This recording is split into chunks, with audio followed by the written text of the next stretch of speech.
Hello, welcome back to Just Another Month. Tom, I feel like every single month we come back, we're somewhere else, we're doing something different, and we're having to explain what we are and where we are. We are in the brilliant Football Park studio. We've just been working all day with Football Park to create some really exciting content that'll be available on their channel now, to go and watch it. But we're back. How are you? I feel like we haven't spoken in a long, long time. We've spoken, we just haven't videoed in a long, long time. It feels like it's been, I think it is slightly over a month since we last spoke. It has certainly been a little while. The settings are different. The surroundings are different. We've got some great lighting. We've got a fantastic studio. This is very much a bit of a one-off though, isn't it? We thought we'll kill two birds with one stone and do a jam in the Football Park studios. It's fantastic to see you. I've missed you terribly. And I'm looking forward to chatting about the month of October, and I'm going to say, I didn't actually brief you this before, we'll do October and then we'll touch on the start of November, because I feel as though we don't want to be in the past. We'll do a month since we last spoke, if that makes more sense. By the way, this is always sponsored by Wooden Grounds, so if you haven't checked out, I didn't bring any Wooden Ground stuff, but I'll put some amazing footage that Matt has taken of his unbelievable pieces of art, and they are great. He's actually sent me a package quite recently of the Kassam Stadium. I'll put a video on the screen now. The Kassam Stadium in its map format, was in the front and part, normally behind your head in the other studio. You can use the JWARD10 discount code for 10% off every time you make an order. Christmas is scarily coming up, so the orders hopefully will be racking in. So use that code, because that basically saves you delivery fees. And we know delivery fees are a right pain in the backside, so make sure you use that. Let's start with who's impressed us the most in the Championship since we last spoke, looking at October for the majority. There's been quite a few, Tom. We'll start with Leeds United. You saw them on the opening day. We haven't played them yet. We've got that coming up in December. But they are still ticking along. I'll be honest with you, I'm glad we're playing them in December, and I'm sure you're glad you've already played them. They look good. Yeah, they do. The 2-2 with Sunderland feels like absolutely ages ago, doesn't it? Discussion to be had. The Elan Messier howler doesn't happen. That one's a different story. 2-0 at Ellen Road. I actually said this on the last jam. You would have seen it. That felt like a really big game, and I sort of teed it up as a massive game, and it's probably the first real, this is Leeds United, and this is what they're here to do in the Championship at the moment. More broadly, Sunderland, Cardiff, Preston, only blemish for me with Preston's cruising 3-0 away at Plymouth, and should never end up 3-3, but great credit to Plymouth for pulling it off. Burnley and then Leeds, all unbeaten in the month of October. Yeah, they're quietly motoring, I think. They're quietly marching on together. I think they put in one of the most complete Championship performances on Saturday against Plymouth. The first time, I think, since 2014 that a team in the Championship hasn't registered a single shot. It says more about Plymouth than it does anybody else, but I think we're seeing in that Leeds United are fantastic going forward, but defensively they're also so organised. I've been saying this on a video recently, that Leeds, all the focus will be on how good they are with the ball, because oh boy, did they control games with high numbers of possession. But defensively, if you're going to play that brand, you've got to be organised, and last season that was a slight issue, and they've still conceded a few goals, and Millier, with a few howlers and blunders in there, it still isn't the most popular man in Leeds. But if you look at the general defensive shape of Leeds United and how well they've looked from top to bottom, I think they are a team that, we said this, I think we've been saying this sort of, I guess, quietly every single month.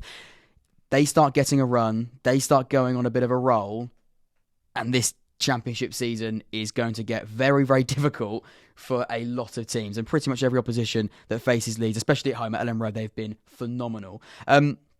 Cardiff, you wanted to speak about, and we just had a video actually with Football Park about Cardiff, so we'll probably be repeating a few things we said in that video.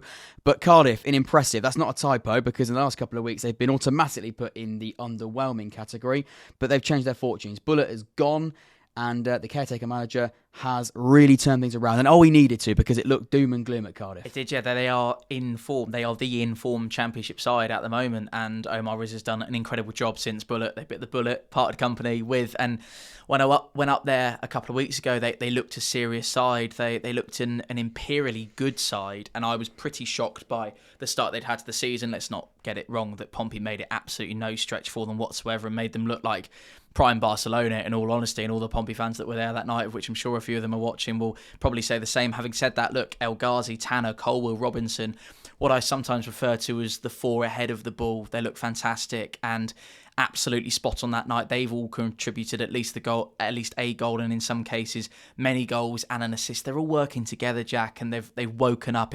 it genuinely, and I said this on Football Park, it genuinely strikes me as a side that we will be having a playoff conversation about, not a relegation conversation. I feel that strongly about how capable I feel they are of getting themselves out of trouble. Look, belief is massive in football. When you've got belief and momentum, it causes all sorts of problems. Leeds United have got belief and momentum right now. And look, the fact of the matter is that Cardiff, albeit have had a really slow start to the season, if the season had, say, started in October, November, they'd be right up there, and they've been having a really good time.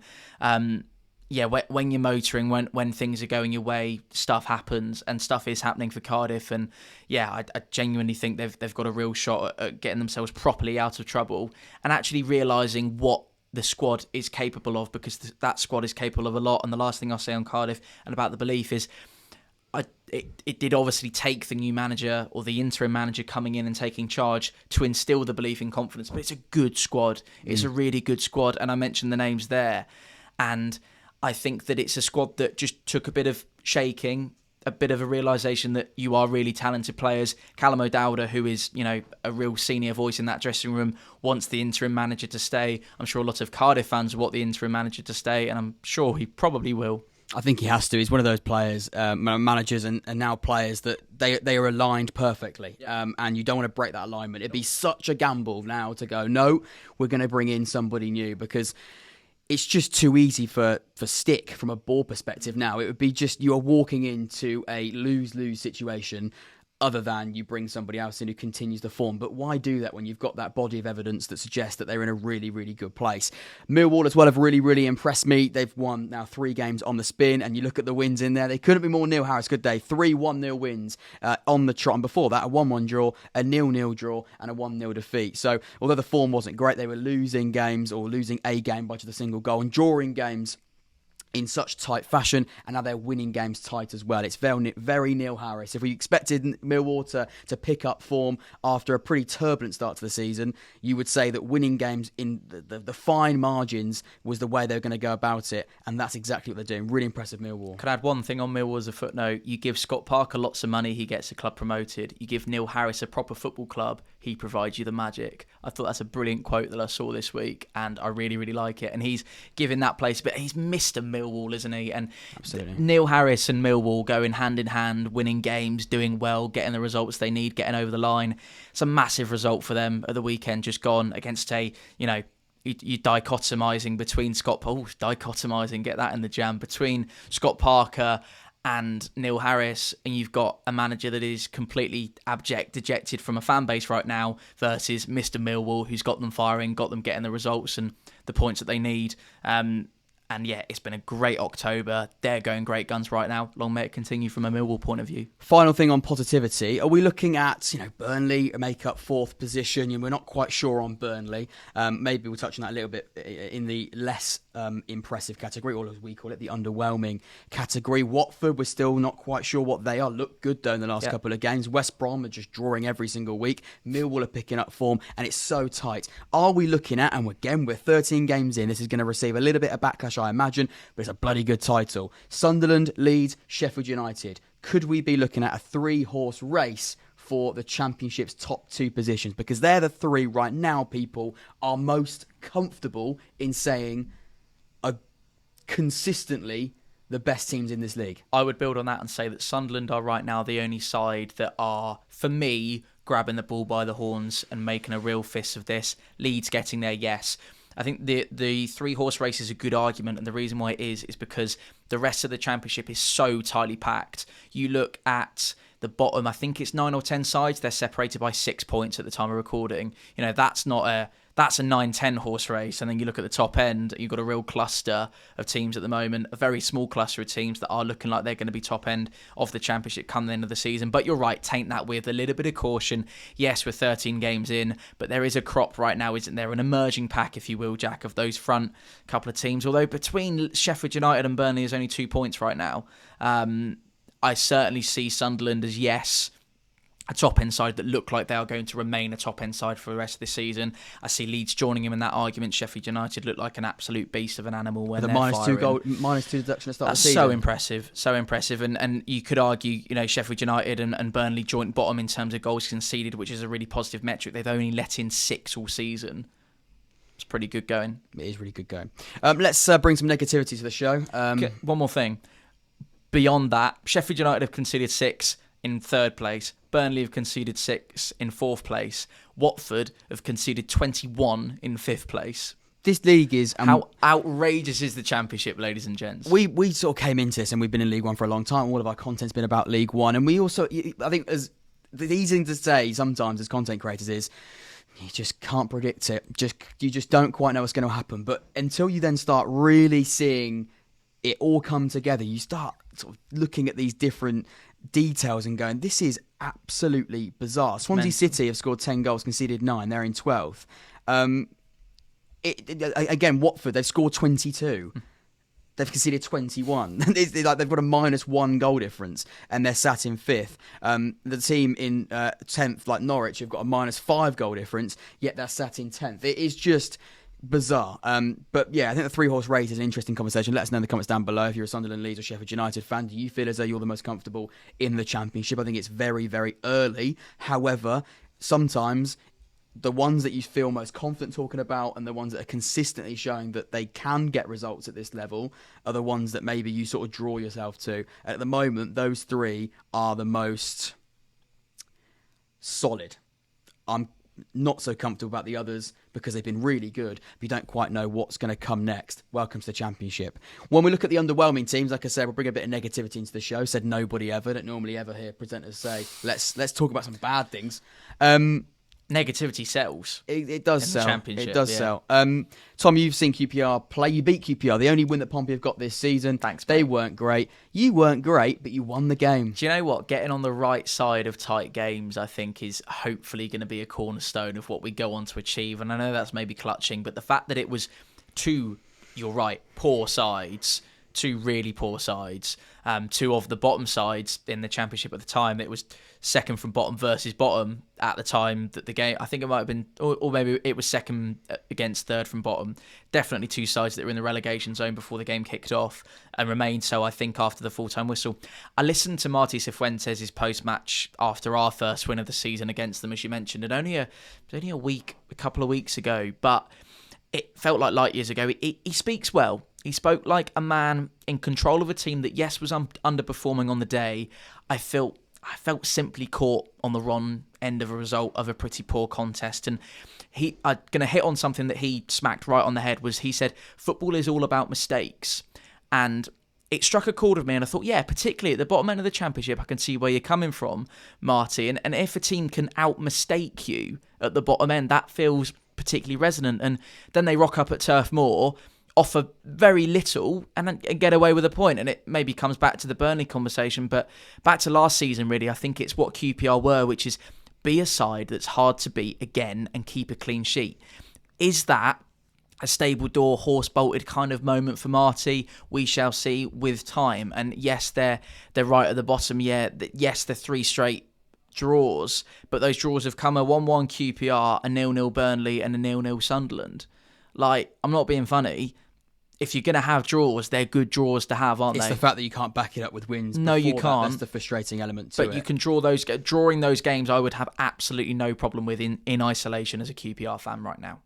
In terms of the teams that have been quite poor, actually, I don't want to put it out there. I think Oxford United have had a pretty underwhelming October, which is not nice. And actually, in the show, and we've throughout the entire launch of just another month, we've been waxing lyrical of Oxford United, and I'm not going to go hard on them because we've had some really, really difficult games, and we've lost the teams that I think, bar Saturday, we expected to lose. And actually, then we're looking at draws before that as well. It's only 2 defeats. Before that, it was a lot of draws. It's the scary element to the fact that our last win came a long, long time ago. Mm-hmm. International breaks every week don't help that, do they? It feels like even longer. Got another one coming soon, haven't we? We have, yeah, which is great for content. On Saturday, we were really, really poor against Swansea. I thought we were second best comfortably. I think Swansea were coming into this in quite a similar position to us.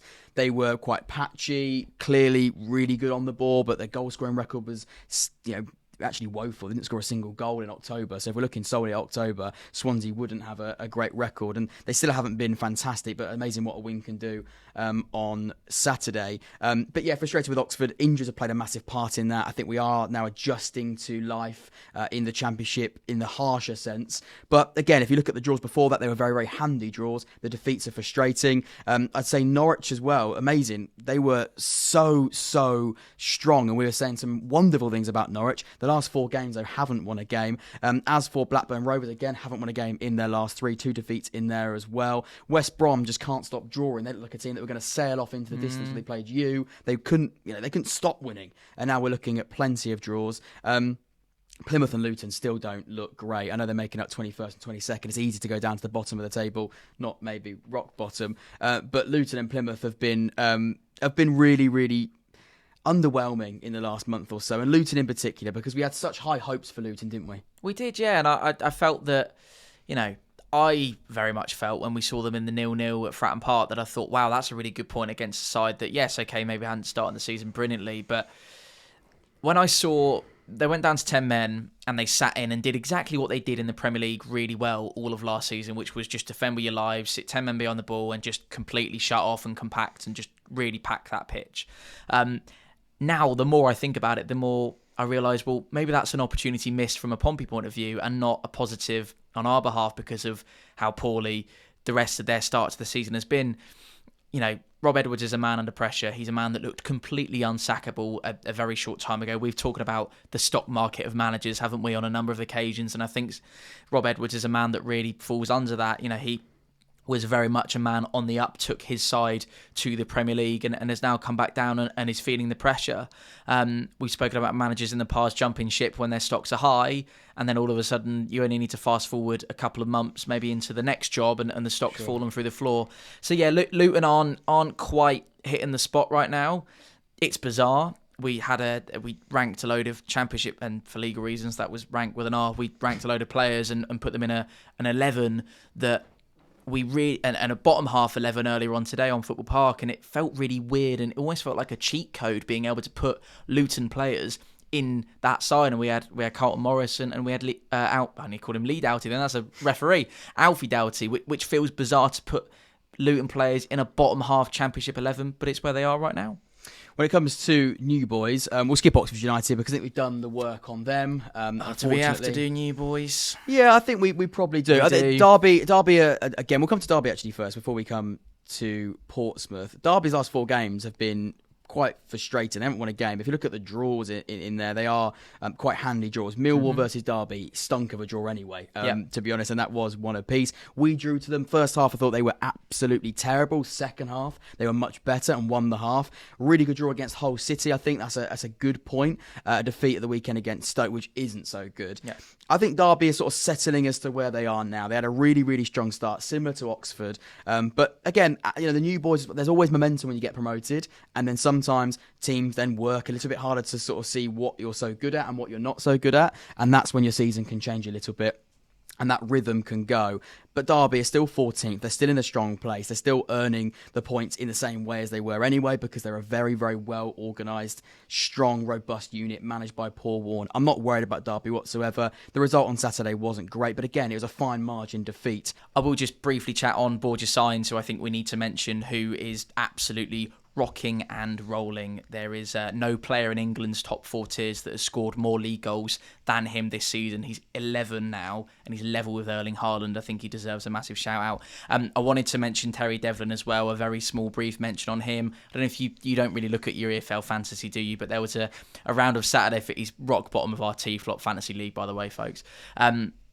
In a round of Saturday fixtures that followed the Wednesday, Friday night game, no Championship player bettered Terry Devlin's EFL fantasy points haul from that Friday night game. You factor in Devlin's lack of minutes and the fact that he's not a right back and playing as a right back for Pompey's doing really well. One brief mention on Dane Scarlett, best goals per 90 in the Championship, I believe. It's not bad, is it? It's not bad. You sort of hear what we got told when he was signed on loan from Tottenham. Yeah. he looks like a player that is coming to life when Oxford are struggling, which isn't always ideal. But he's actually got some really important points against West Brom in October, which was fantastic. Yeah, and I'm happy for Dane Scarlett. And again, like you say, it's a slim down jam. Not easy to say, but it's important we got it done. It is reflecting on the last month in the Championship, and so much has happened. Of course, you would have watched it as well. Let me know in the comments down below. Let us know what you thought of this Championship month. It's been jam-packed. We'll see you next time. Of course, it's always sponsored by... It's been jam-packed. It's been, look at that. We're going to have to use that every single month. On just another month. They're just flowing through. They're flowing. As always, sponsored by Wood & Grounds. Use the 10% discount code, which is JWARD10 for 10% off any order you make. Some fantastic pieces of work. Again, I'll put some overlay footage on the screen now. Leave a like, subscribe. We're so close to 10,000 subscribers. I'll see you very, very soon. Take care.